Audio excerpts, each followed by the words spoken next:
सास का घूंघट पार्ट 4। अब तक हमने देखा कि देविका के ससुराल के आदमी औरतों को घर के अंदर नहीं आने दे रहे हैं।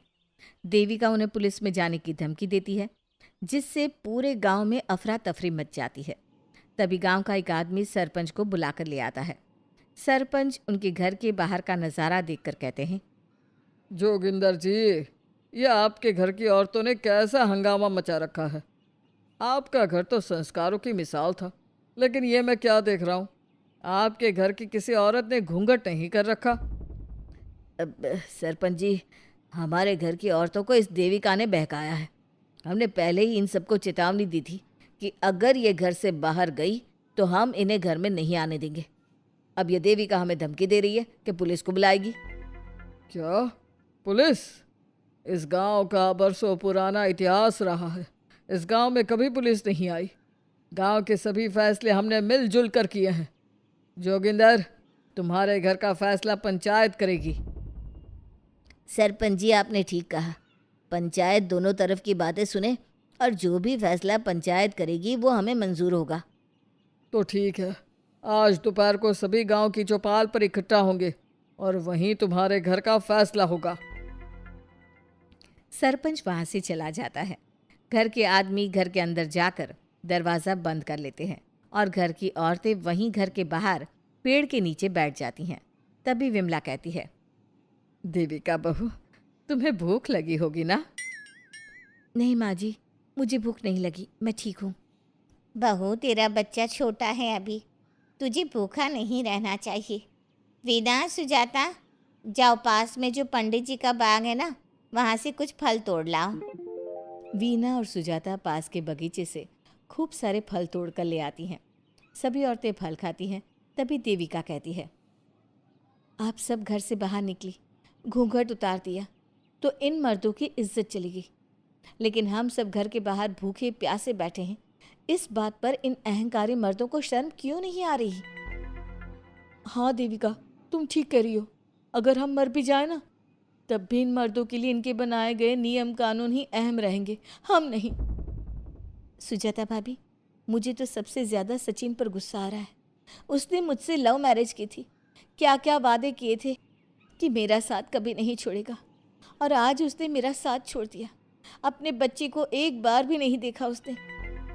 देविका, वो शुरू से ही ना डरपोक रहा है, लेकिन इन सारी बातों को छोड़ो। मुझे तो इस बात की चिंता हो रही है कि पंचायत में न जाने क्या फैसला होगा। पता नहीं वो इंसाफ करेंगे भी या नहीं। वीना दीदी, आपको अभी भी पंचायत से इंसाफ मिलने की उम्मीद है? अगर इस गांव की पंचायत में सच में इंसाफ करने की भावना होती तो सरपंच जी अभी हमें घर के अंदर जाने देते। देखा नहीं कितना जहर उगल कर गए हैं हमारे खिलाफ। तो बहू, अब हम क्या करेंगे? पंचायत तो हमारे खिलाफ ही फैसला सुनाएगी। पहले तो हम अपनी सारी बातें रखेंगे। अगर ये लोग नहीं माने तो आपको वही करना होगा जो मैं कहूँगी। लेकिन एक बात आप याद रखना, किसी भी सूरत में हम झुकेंगे नहीं, क्योंकि हम सही हैं। देविका सभी औरतों को समझा रही थी। तभी वहाँ एक गांव वाला आता है। आप सभी को पंचायत में बुलाया है। उस गांव वाले की बात सुनकर सभी औरतें पंचायत में पहुंचती हैं। वो देखती हैं कि उस पंचायत में सारा गांव इकट्ठा हो गया है।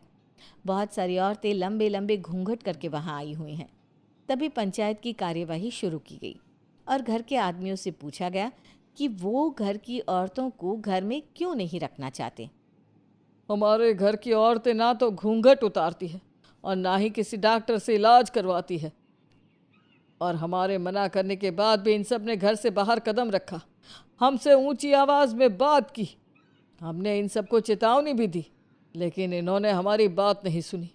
अब ये सभी औरतें हमारे घर में नहीं रह सकती। अब औरतें अपना पक्ष रखें। ये कानून की किस किताब में लिखा है कि औरतों को घूंघट करना चाहिए? और अगर मेरे ससुराल की औरतें मुझे डॉक्टर के पास ना लेकर जाती तो ना मेरा बच्चा जिंदा बचता और ना ही मैं। लेकिन दाई अम्मा से हम इलाज करवा रहे थे ना। दाई अम्मा को कुछ समझ में नहीं आ रहा था। देविका का इलाज दाई अम्मा के बस की बात नहीं थी। काफ़ी देर तक दोनों पक्षों में बहस चलती रही। दोनों एक दूसरे पर आरोप प्रत्यारोप लगाते रहे, लेकिन दोनों पक्षों की बात सुनने के बाद पंचायत ने जो फैसला लिया उसके लिए तो देविका पहले से ही तैयार थी। दोनों पक्षों की बात सुनने के बाद पंचायत ने यह फैसला किया है कि सारी गलती महिलाओं की है। अगर वो अपने अपने पतियों से माफ़ी मांग लेती है और वादा करती है कि भविष्य में कभी ऐसी गलती नहीं दोहराएंगी, तो वो घर के अंदर प्रवेश कर सकती हैं। हमें पंचायत का फैसला मंजूर नहीं है। हमने कोई गलती नहीं की जो हम माफ़ी मांगे। और किस बात का वादा करें हम? हमने देविका की जान बचाई है, तो आप हमसे भविष्य में किसी की जान ना बचाने का वादा ले रहे हैं क्या? अगर तुम्हें पंचायत का फैसला मंजूर नहीं है तो तुम सबको घर में नहीं पुरानी हवेली में रहना होगा, जो अब खंडहर बन चुकी है। यह खंडहर तुम्हारे घर के सामने ही है।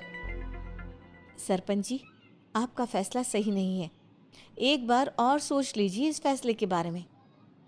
ओ शहर की छोरी, 4 किताबें क्या पढ़ ली, हमें सही गलत का पाठ पढ़ाएगी? तुझे पता नहीं कि पंचायत का फैसला यहाँ सदियों से चलता आया है और लोग उसी को मानते आए हैं। अच्छी तरह जानती हूँ सरपंच जी। अगर मैं चाहूँ तो आपके इस फैसले को कोर्ट की चौखट तक ले जा सकती हूँ। पुलिस को बुलाकर अभी घर के अंदर जा सकती हूँ। पंचायत और घर के आदमियों की शिकायत पुलिस में कर सकती हूँ और अपने बच्चे को उसका हक दिलवा सकती हूँ। लेकिन नहीं, मैं ऐसा नहीं करूँगी। मैं उसी खंडहर में रहूँगी और इस गांव के आदमियों को दिखा दूंगी कि औरत खंडहर को भी महल बना सकती है, और वो भी बिना किसी आदमी की मदद के। सारे गांव की औरतें देविका की बातें सुनकर हैरान हो जाती है। उनका जीवन घूंघट और घर के 4 दीवारी के बीच में ही था।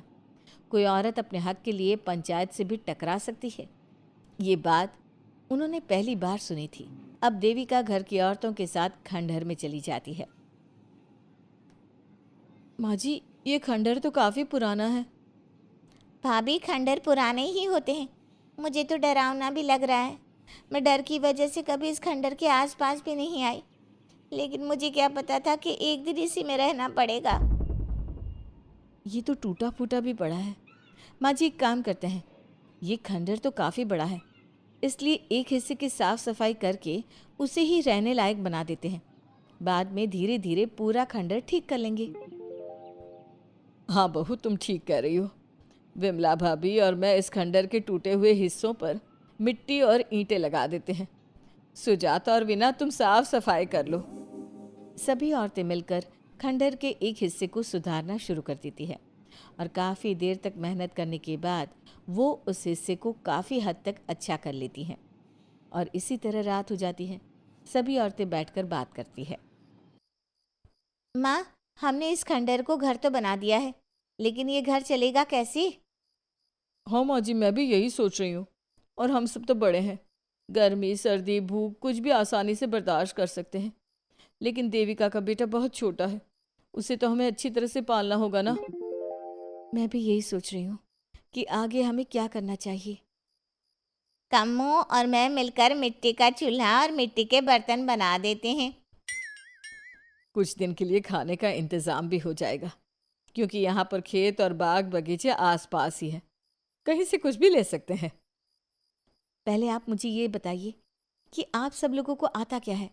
मतलब कोई ऐसा काम जिसका आपको शौक हो, जो आपने बचपन से किया हो। बहू, तेरे दिमाग में चल क्या रहा है? माँ जी, बहुत कुछ चल रहा है। बस अब हमारा सारा ध्यान इस बात पर होना चाहिए कि हम अपने लिए अच्छे से अच्छा क्या काम कर सकते हैं। आप सब हिम्मत से और समझदारी से काम लो, फिर देखना हम इस खंडहर को भी महल बना देंगे। इसके लिए सबसे पहले हमें आत्मनिर्भर बनना होगा। देविका सभी को समझा रही थी, तभी उसका बेटा रोने लगा। उसने अपने बेटे को गोद में उठाया और उसे चुप कराने लगी। अब देविका के सामने सबसे बड़ी चुनौती थी कि वो किस तरह से ससुराल की औरतों को आत्मनिर्भर बनाए और किस तरह से अपना घर चलाए। हमारे प्यारे दर्शकों, अब आप बताइए, देविका और घर की सभी औरतों ने अपने पतियों से माफ़ी ना मांगकर सही किया या गलत? क्या उनका खंडहर में रहने का फैसला सही था? अब देविका को क्या कदम उठाना चाहिए, हमें कमेंट में ज़रूर बताना। हमारी कहानी को लाइक, शेयर और चैनल को सब्सक्राइब करना मत भूलना।